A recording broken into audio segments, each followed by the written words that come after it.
So for example, number 3, evaluate function of x equal to x squared minus 2x plus 5 all over x plus 3 when x is equal to 4. Okay, same process lang. Sulat muna natin yung function dito. That is x squared minus 2x plus 5 over x plus 3.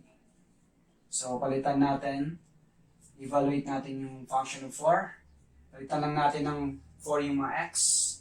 So 4 squared minus 2 times 4 plus 5 over 4 plus 3. Okay?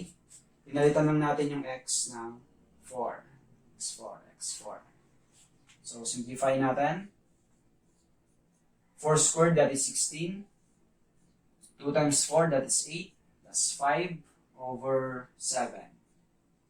Then dito, 16 minus 8, that's 8. 8 plus 5, that is 13.